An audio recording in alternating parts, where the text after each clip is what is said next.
हमारे प्राण परमात्मा में रमे, जीवन परमात्मा को अर्पित हो। अपनी इच्छा पूरी करने के लिए नहीं, परमात्मा की इच्छा पूरी करने के लिए अपनी इच्छाओं को भगवान में समर्पित कीजिए और उसे करते हुए आनंद लीजिए। आपका व्यवहार, आपका भोजन, आपका आहार, आपकी चेष्टाएं, सब में प्रभु शामिल हो जाए। और इस यात्रा में चेष्टा होनी चाहिए कि परमात्मा के भाव में, भजन में निमग्न हुआ व्यक्ति उसकी लीला के दर्शन करे। एक छोटे से खिले हुए फूल को भी देखे तो उसमें परमात्मा की मुस्कुराहट याद आए। वेदों में एक मंत्र है, इसी तरह की एक पूरी टेक है। यस्य में हिमवंतो महित्वा, यस्य समुद्रम रसया सहाहो, यस्य मा प्रदिशो यस्य बाहु, कस्मै देवा हविषा विधेम। यस्य में हिमवंतो महित्वा, बर्फीले ऊंचे पहाड़ जिसकी महिमा का गान करते हैं। यस्य मा प्रदिशो यस्य बाहु, यस्य समुद्रम रसया सहाओ, नदियां, विशाल सागर अपनी लहरों और अपने प्रवाह के साथ जिसकी चर्चा कर रहे हैं, और ये दूर दूर तक हरियाली से भरे हुए मैदान जिसके गीत गाते हुए हरे भरे सुंदर दिखाई दे रहे हैं कि आ मेरे मन, तो भी उसके गीत गा और उसके आनंद में आनंदित हो। तो इसे कहा जाता है कि व्यक्ति प्रकृति से जुड़कर परमात्मा की तरफ जा रहा है। उस समय आसमान से बरसती हुई बूंदों में भी उसको परमात्मा का प्रेम बरसता हुआ महसूस होता है। खिली हुई चांदनी को देखता है तो महसूस होता है कि कौन शक्ति है ये। चांद के अंदर एक अलग तरह का प्रकाश देती है, सितारों में एक झिलमिलाहट रोशनी की, और हमारी छोटी सी आंख में भी सारे संसार को देखने की शक्ति देती है। सूरज में जिसका तेज है, हवाओं में जिसका वेग है, नदियों में जिसका जल बह रहा है, और जो हर दिन इन फूलों को खिलाता है, छोटे से बीज में जो पूरे वृक्ष को छिपा देता है, वो जादूगर कैसा है, वो चित्रकार कैसा है जिसने लाखों तरह के फूलों की रचना की और कितनी तरह की सुगंधियों का निर्माण किया। मनुष्य 2 या 4 सुगंध के बाद उसका मस्तिष्क आगे काम करना बंद कर देता है। अगर आपको सेंट सूंघाया जाए तो 2, 3, ज़्यादा से ज़्यादा 4 सूंघने के बाद आगे ब्रेन काम नहीं करता। सुगंधी वाले बिजनेस को करने वाले लोग बाद में या तो कॉफ़ी पिला देते हैं या कॉफ़ी के बीज चबवा के कहते हैं अब 5वीं सुगंध सूंघिए, क्योंकि हमारी अपनी एक सीमा है। पर उस हसीम के बारे में सोच के देखिए जिसने लाखों तरह की सुगंध पैदा की और सारी अलग अलग है, और लाखों तरह के फूल रचे और सबकी रचना अलग अलग है। तो जब आप पूरी सृष्टि को देखने लग जाते हैं तो उस महान रचयिता के सामने सिर झुकाने की इच्छा होती है, प्रणाम करने की इच्छा होती है, और यहीं से आपकी ज़िंदगी की भक्ति शुरू होती है। तो बाहर भी देखिए और भीतर भी उसकी रचना को देखिए। भगवान कहते हैं तेषाम सतत युक्तानाम भजताम प्रीतिपूर्वकम, जो निरंतर मुझसे जुड़े हुए हैं और प्रेम से मेरे गीत गा रहे हैं, ऐसे उन लोगों को ददामि बुद्धि योगम, मैं एक खास तरह का बुद्धि योग, एक खास तरह की विशेष बुद्धि देता हूँ, यथार्थ बुद्धि देता हूँ, जिससे वो मुझे पा सकें।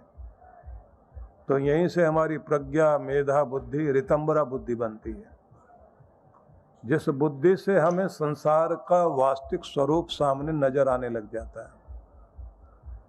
तो नित्य निरंतर अपनी साधना में बैठने की आदत बनाइए।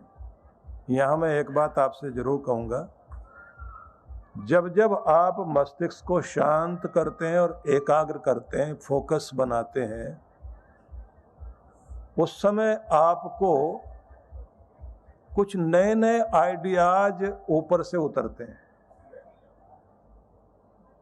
अगर किसी खास फील्ड में आप काम कर रहे हो तो भगवान आपको उसी क्षेत्र के तरह तरह के अद्भुत विचार देते हैं, अद्भुत योजनाएं देते हैं।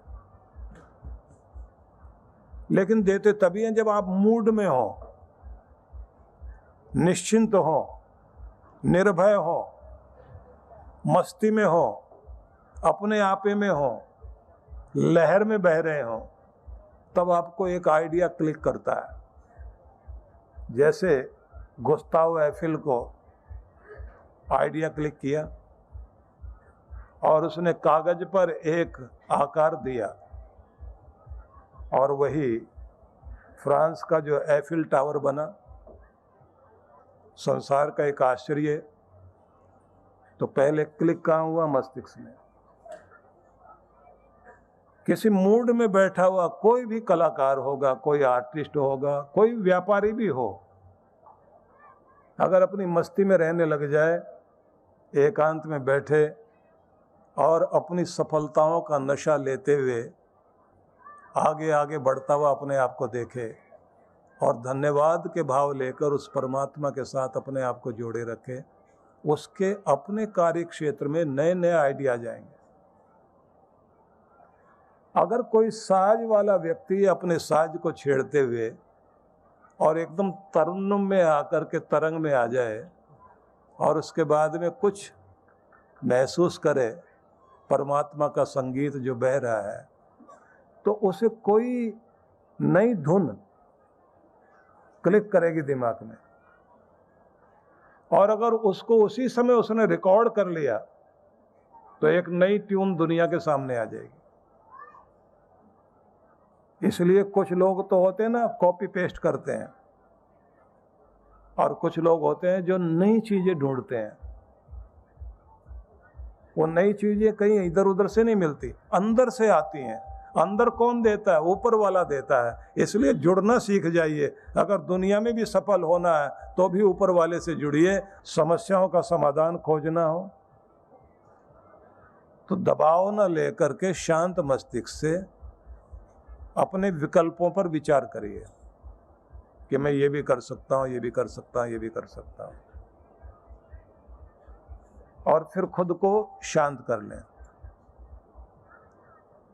और फिर ठंडे दिमाग से सोचिए, आपको अपने समाधान आपके भीतर से मिलने शुरू हो जाएंगे। तो इसलिए आपसे ये कहना चाहता हूं कि सभी लोगों को ये ध्यान, ये भक्ति, ये जाप केवल इसलिए नहीं करना कि भगवान खुश हो जाएंगे। इसलिए कीजिए कि आपकी जिंदगी खुश हो जाएगी, आपका परिवार खुश हो जाएगा, आपकी प्रगति होगी। ये एक वैज्ञानिक प्रयोग है। परम पूज्य सद्गुरुदेव श्री सुधांशु जी महाराज एवं डॉक्टर अर्चिका दीदी जी के पावन सानिध्य में प्रत्येक वर्ष की तरह इस वर्ष भी नव वर्ष का शुभारंभ नव प्रभात 2024 31 दिसंबर 2023 से 1 जनवरी 2024 तक नए साल पर दिल्ली स्थित आनंद धाम आश्रम में एक भव्य कार्यक्रम का आयोजन होने जा रहा है, जिसमें आप सभी भक्तजन भाग ले सकते हैं, वो भी निःशुल्क।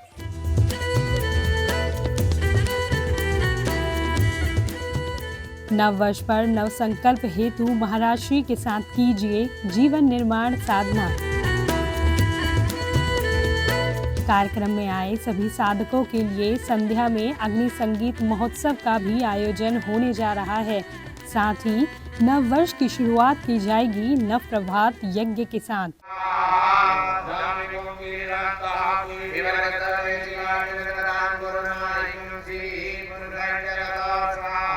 इसके बाद महाराज श्री एवं दीदी जी के सानिध्य में एक भव्य एवं विशाल शोभा यात्रा निकाली जाएगी।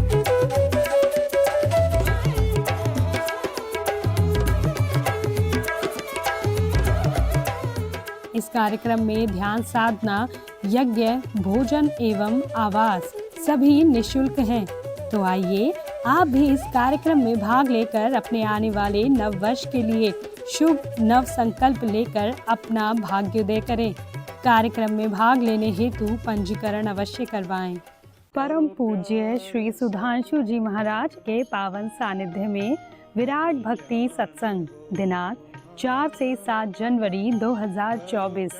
कार्यक्रम की रूपरेखा 4 से 7 जनवरी सायं 5 से 7 बजे, 5 से 7 जनवरी प्रातः 9:30 से 11:30 बजे। विशेष कार्यक्रम मंत्र दीक्षा समारोह 7 जनवरी रविवार दोपहर 12 बजे। स्थान रामलीला मैदान, SMC प्लॉट, रिलायंस मॉल के सामने, SD जैन स्कूल के पास, वेसू, सूरत। आयोजक विश्व जागृति मिशन, बालाश्रम परिवार, सूरत। संपर्क सूत्र आप सपरिवार सादर आमंत्रित हैं।